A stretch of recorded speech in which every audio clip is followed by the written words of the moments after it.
응답과 그리고 성취에 대해서 말씀드리겠습니다. 지금 우리가 느끼고 있는 조국의 상황은 어떻다고 생각되십니까? 이제 남북 관계나 한국과 미국의 관계를 넘어서 이제 오늘부터는 남남 갈등이 시작되고 있는, 무언가 해결돼야 할 그런 숙제를 안고 있는 나라입니다. 대한민국에 위대한 부흥이 있을 것이다. 그러나 회개하며 기도하지 않으면 위기가 올 수도 있다고 세계적인 예언가 신디 제이콥스는 일찍이 말했습니다. 우리나라의 정치 상황이나 주변 정세 그리고 경제적인 상황이 위기로 치닫고 있음을 우리는 알고 있습니다. 위기를 슬기롭게 극복하는 법을 오늘 등장하는 기도하는 사람들을 통해서 배워보고 우리도 거기 동참했으면 좋겠습니다. 먼저 우리가 사는 지금 이 시기는 기도가 필요한 상황입니다. 예레미야 예가 1장 7절 말씀을 함께 읽어보도록 하겠습니다. 시작.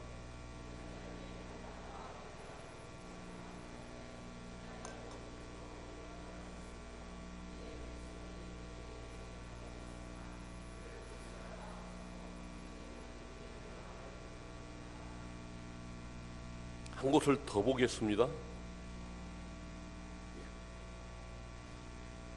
시작.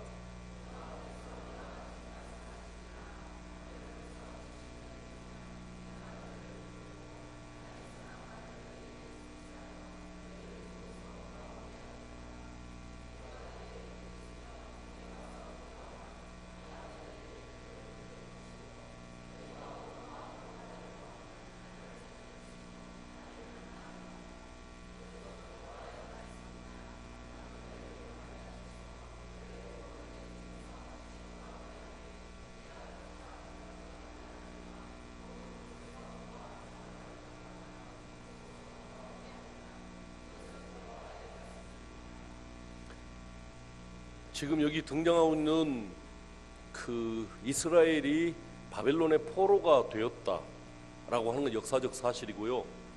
70년 동안 포로 생활하다가 1, 2, 3차에 의해서 고국으로 귀환했다라고 하는 것도 역사적 사실입니다.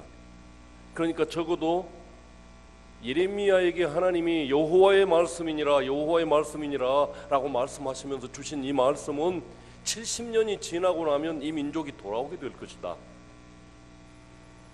하나님이 역사의 주인이 아니면 어떻게 이렇게 선포할 수가 있겠습니까? 70년이 지난 후에 이 민족이 해방되어서 고국으로 돌아올 것이다 라고 하나님이 선언하고 계십니다. 역사의 주인이십니다. 나라가 망하고 인재들은 잡혀가고 수많은 사람들이 칼에 엎드러지고 있습니다. 회개하라는 선지자의 외침이 들려왔습니다. 우리나라 경제를 우리 스스로 꾸려나갈 수 없어서 IMF 국제금융통화기금과 경제 파탄 위탁 관리를 계약하던 때를 기억합니다. 한국인들은 믿을 수가 없어서 대통령 후보들까지 사인을 받았습니다. 이 날을 대한민국 3대 국치일 중에 하나로 보고 있습니다. 제1국치일은 1910년 을사보호조약으로 국권을 일본에게 내어주고 우리의 문화재와 땅을 송두리째 내어주던 날과 수많은 사람들이 죽고 국토는 항폐되고 수많은 인재들이 납북되었던 6.25 전쟁과 그리고 우리나라 살림을 우리 스스로 할 수 없어서 외국 사람들에게 맡겨야 했던 IMF 사건 등일 것입니다. 지금 우리는 또 다른 위기의 시대에 살고 있습니다. 그러나 우리의 마음은 설마를 되뇌이며 평안하다 안전하다 하고 자위하고 있는 것 같습니다.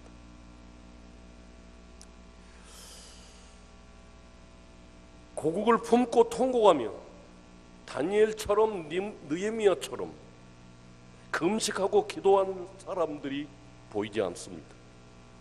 함께 기도하자 해도 강 건너 불 구경하듯 무관심한 사람들 천지입니다.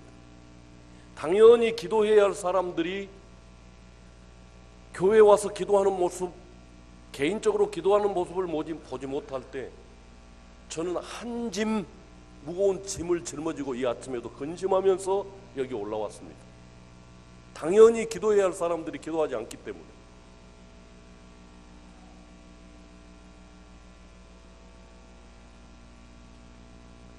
이럴 때 하나님께서는 이 시대의 다니엘을 찾고 이 시대의 느헤미야를 찾고 계시지 않겠습니까?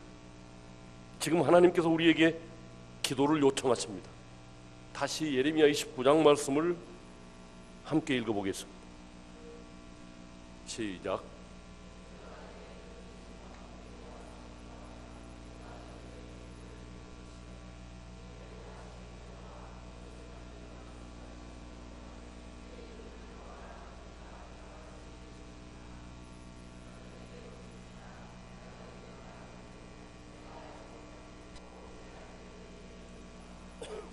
기도는 하나님께서 제정하시고 명령하신 제도입니다. 인간들이 만들어낸 것이 아닙니다. 그리고 기도하고 싶다고 다 기도하는 것이 아니고 하나님께서 허락하실 때 누리는 특권이 기도입니다. 예수 그리스도를 믿는 사람이 주님께서 열어놓으신 새로운 살 길로 들어가서 은혜의 보좌, 하나님이 앉아 계시는 그 보좌 앞에 나아가 구하고 두드리는 것이 기도입니다. 어려움을 당하고 있는 백성들을 건지시기 위해 하나님은 열심히 일하고 계십니다. 어려운 시대에도 하나님은 그 백성을 위한 평화로운 계획을 가지고 계십니다. 그리고 어려움을 이길 수 있는 말씀을 주십니다. 내게 와서 기도하라, 찾고 찾으라, 두드리고 두드리라고 부르짖으라고 말씀하셨습니다. 하나님께서 그렇게 말씀하셨을 때는 이미 해결의 열쇠를 준비해 놓고 기도하는 사람에게 주시겠다는 것입니다. 오히려 축복의 계획을 가지고 계시다는 사인이 되는 것입니다. 그렇기 때문에 기도하는 사람들을 불러 일으키시는 것입니다. 사사시대 어둠을 깨운 가난한 시골 어머니 한나, 그리고 기도로 얻은 아들 사무엘을 통해 그 시대를 구원한 어머니가 되었습니다. 하나님은 이스라엘의 왕정이 망해갈 쯤 이사야 선지자, 예레미야 선지자를 일으켜서 이스라엘 민족이 죄악의 잠에서 깰 것을 경고하고 또 경고하셨습니다. 이미 범죄하여 하나님의 진노로 포로가 되어 잡혀가고 있는 상황에서도 하나님은 에스겔과 다니엘을 통해 비전과 소망을 주시고 기도하게 하셨습니다. 그러면 오늘 이 시대에 우리에게 보내는 하나님의 메시지를 들을 귀가 있는 사람들이 많아야 되겠습니다. 기도는 발견되어지는 것입니다. 시대를 깨우는 위대한 기도는 하나님께서 깨우치시고 인도하십니다. 시대와 민족의 구원을 사모하며 전심으로 주를 향하여 기도하는 사람들에게 들려지는 하나님의 음성이 있습니다. 나라와 민족을 위하여 기도하고 싶은 거룩한 부담감입니다. 그동안 우리의 기도는 너무 일방적이지 않았습니까? 자신밖에, 자기 교회밖에 생각하지 못하는 그런 기도가 아니었던가 싶습니다. 기도는 그런 기도 이상입니다. 기도는 듣는 것을 포함합니다. 사실은 기도 중에 하나님의 말씀하시는 것이 내가 말하는 것보다 더 중요합니다. 예레미야는 아침마다 새로운 말씀을 들었습니다. 예레미야 애가 말씀을 읽어보겠습니다. 시작.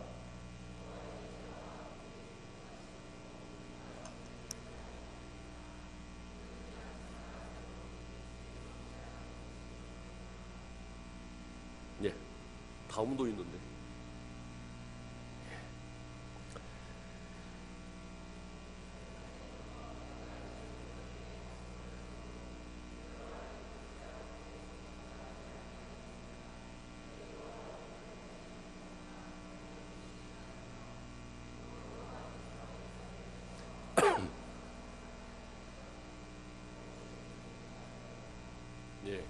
조금 이따 그 말씀 다시 띄워주십시오.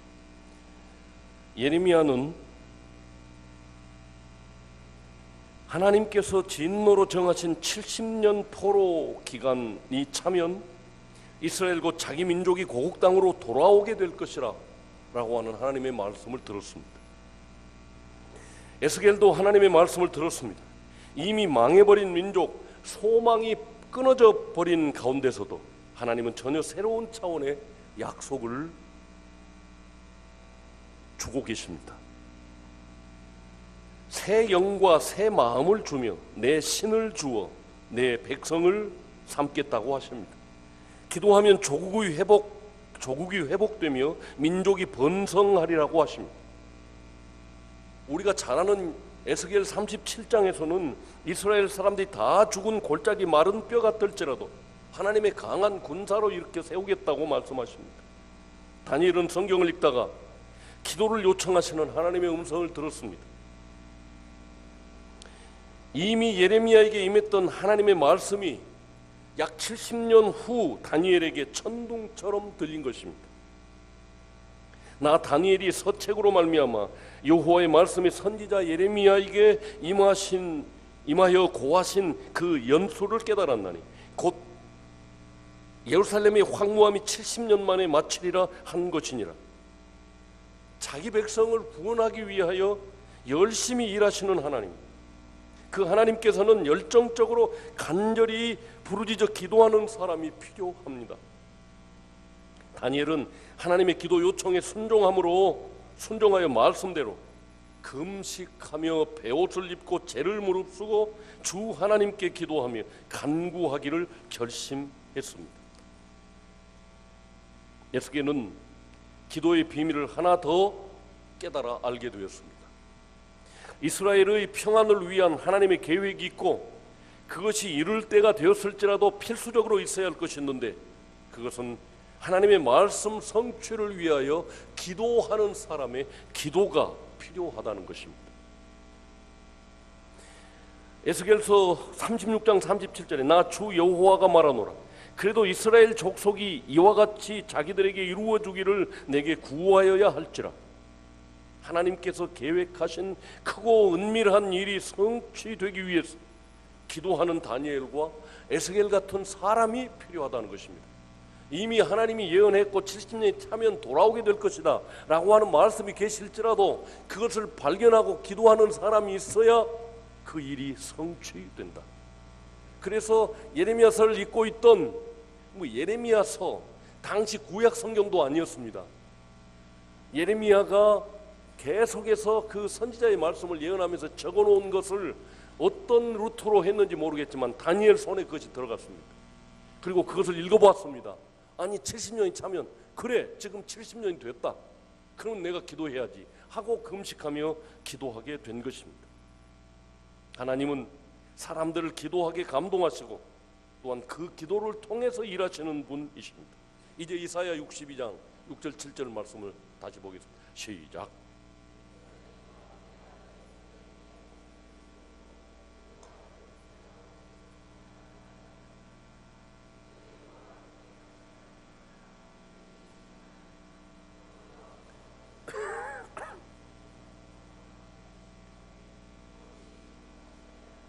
아멘. 여기서 예루살렘은 신약의 교회를 가리킵니다. 그걸 설명하려면 또 시간이 오래 걸리니까 이처럼 기도하는 사람들에 의해서 새 시대가 열리고 역사가 하나님의 뜻대로 굴러가게 된다는 것입니다. 이런 하나님의 요청을 알고 기도하는 사람들에게 나타나는 결과가 무엇입니까? 이미 예레미야 25장과 29장에서 이스라엘 해방과 귀환을 말씀하신 하나님께서 이스라엘 집과 유다 집에 세울 새 언약을 말씀하고 계십니다. 그때 새 영을 주어 그 마음에 하나님의 법을 기록하겠다고 하셨습니다. 그런 다음 내게 부르짖으면 크고 은밀한 일을 보여주겠다고 말씀하셨습니다.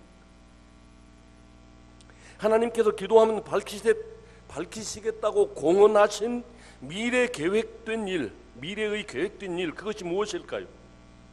기도하는 사람들에게 보이시겠다고 하신 크고 은밀한 일이 과연 무엇일까요? 그것은 결국 이스라엘 백성 몇만 명의 해방 정도가 아니었습니다. 이스라엘과 유다에게 세울 새 언약을 말씀하시면서 새 언약의 시대, 곧 신약 시대에 이루어질 큰 은혜의 역사를 알려주고 계시는 것입니다. 예레미야 33장 14절과 15절 말씀을 보겠습니다. 시작.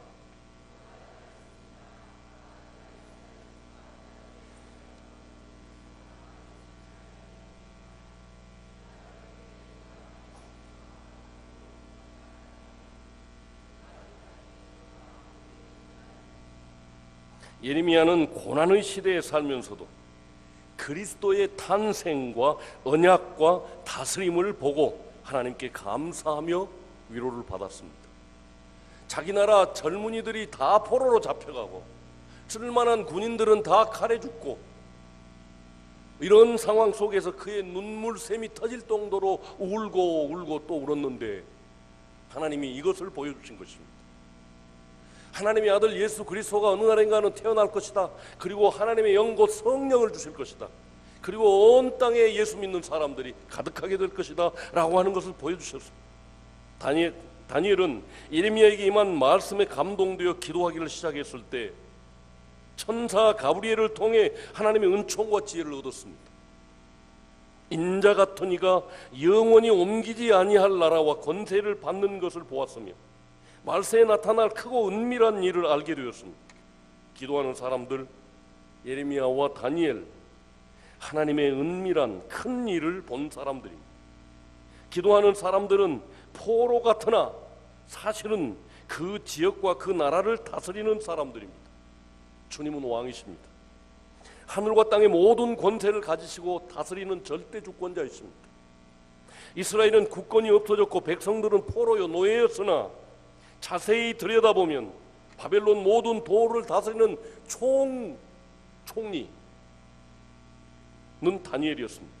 그리고 각 도의 도백이 사드락과 메삭과 아벳느고였지 않습니까? 그 후에도 느헤미야, 에스라 등 기도하는 믿음의 사람들은 오히려 정복자들을 다스리는 사람들로 있었습니다. 이와 같이 기도하는 사람들은 역사를 이끌어갑니다. 100여 년 전 원산에서부터 한 선교사님과 함께 기도하는 사람들의 기도로 한국 교회는 기적적인 부흥을 이루었고 세계에서 가장 큰 10대 교회를 가지게 되었습니다. 지하에서 눈물을 흘려 기도하던 러시아의 성도들의 기도가 공산주의를 무너뜨렸습니다. 아무리 암울한 시대에도 기도하는 사람들에게는 먼 미래를 바라볼 수 있는 소망과 비전이 항상 함께 있는 것입니다. 그래서 하나님은 오늘 또 전심으로 기도하는 사람을 찾습니다. 여호와의 눈은 온 땅을 두루 감찰하사 전심으로 자기에게 행하는 자를 위하여 능력을 베푸시나니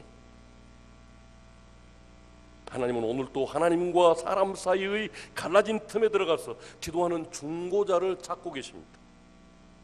사람과 사람 사이에 생긴 상처를 싸매 화평하게 하기 위해 기도하는 사람을 찾고 계십니다. 오히려 평안한 시대에도 성루에 올라가 멀리 내다보며 재앙이 오는 것과 적군이 와서 자기 백성을 노략하는 것을 미리 알고 경고할 사람을 찾고 계시는 것입니다. 선지자들이 모두 그런 사람들이었습니다. 하나님은 영적 전투가 일어나고 있는 가정과 도시 그리고 나라를 위해 기도하는 중보 기도의 사람들을 찾으십니다. 지금 우리나라의 상황이 그렇다 그 말입니다. 우리 스스로 평화통일할 수 없습니다. 힘이 없어요.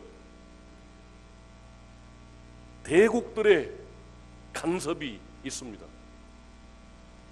힐러리 클린턴은 고백했습니다. 한 번도 미국은 대한민국이 통일되기를 원치 않았다. 지금은 기도하는 사람이 필요한 시대입니다. IMF를 거쳐오면서 한국의 많은 재산이 외국인들에게 넘어가고 외국의 투자자들은 수조 원의 이익을 챙겨가고 앞으로도 챙겨갈 것입니다. 나라를 무너지게 했던 장본인들, 청문회에 등장한 인물 거의 대부분은 교회의 중직자들이었습니다. 그래서 한국목회자협의회에서는 이런 책임을 통감하여 온 국민에게 사과 성명을 발표하기에 이르렀습니다. 기도하는 손의 형상으로 만들어진 63 빌딩, 기도 응답으로 지어진 이 빌딩이 주일에 장사하고 범죄하는 소굴이 되어 기도 응답 받았던 그 장로님의 손에서 다른 데로 넘어가 버리고 말았습니다. 솔로몬 성전이 불타고 흘리고 수탈되었듯이 기도 응답으로 지어진 빌딩 속에서 주일을 범하고 돈을 벌었던 수많은 그리스도인들이 있었습니다. 복을 받았으나 지키지 못한 사람들의 장래가 어떠함을 하나님은 애누리 없이 우리 민족에게 보여주었습니다. 이렇게 생겼지 않습니까? 63 빌딩, 손을 형상한 건물이었습니다. 그렇다고 우리는 의로운 사람들입니까? 내 자신이 내 피로 값주고 산, 나는 피로 값주고 산 하나님의 소유라고 고백하면서도 자기중심적 삶을 살고 있습니다. 예수님을 주여 주여 하면서도 자신이 자기의 주인 노릇하며 하나님의 말씀이 온전히 순종하지 못하는 사람들, 복음과 주의 몸된 교회를 위해서는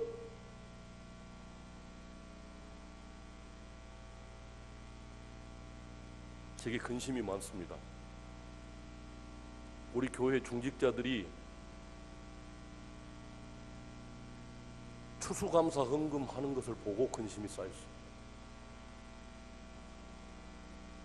추수감사 헌금 하는 것과 하나님께서 1년 동안 복을 주셔서 그 감사를 표현하는 방법과 내가 옷 입고 쓰고 여행하는 경비들을 쓰는 것을 내가 비교해 봤습니다.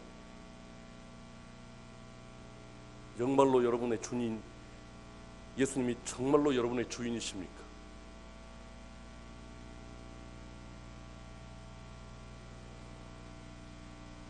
하나님의 도우심 없이도 나 혼자 잘 살아가는 것이 생활화 되어버린 사람들이며 습관화 되어버린 사람들입니다. 하나님의 계획과 상관없이 독립적으로 살아온 나였습니다. 주변 정세가 어렵고 위기가 닥쳐와 있습니다. 하나님의 진노가 쏟아지기 전에 우리는 발걸음을 돌이켜야 합니다. 에스겔서 22장 30절과 31절 말씀을 여러분 마음으로, 기도하는 마음으로 읽어주시기 바랍니다. 함께 읽겠습니다. 시작.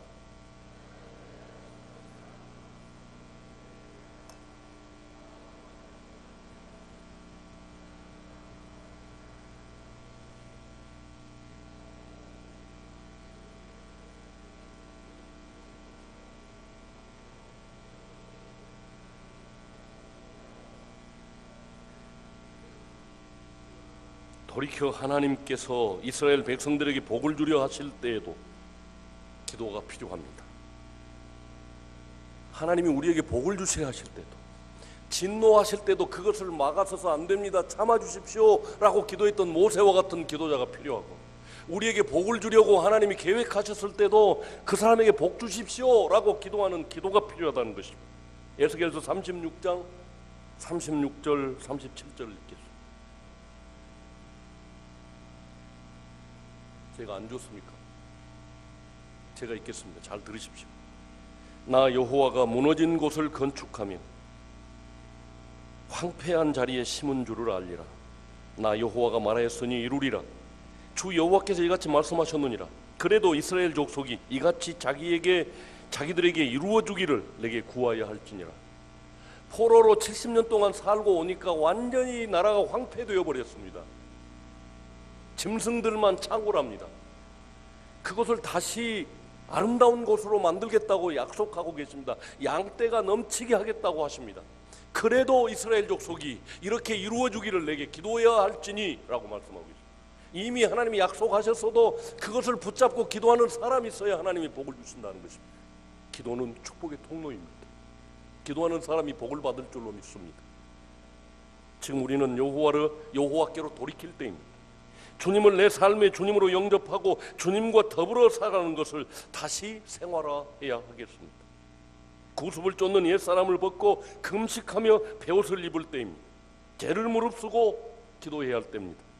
이 땅에 다시 한번 부흥이 임하도록 부르짖고 기도해야 할 때입니다. 기도회에 적극적으로 동참해 주기를 주의 이름으로 축원합니다. 찬양하겠습니다. 361장입니다. 말씀을 생각하면서 기도하는 마음으로 불러주시고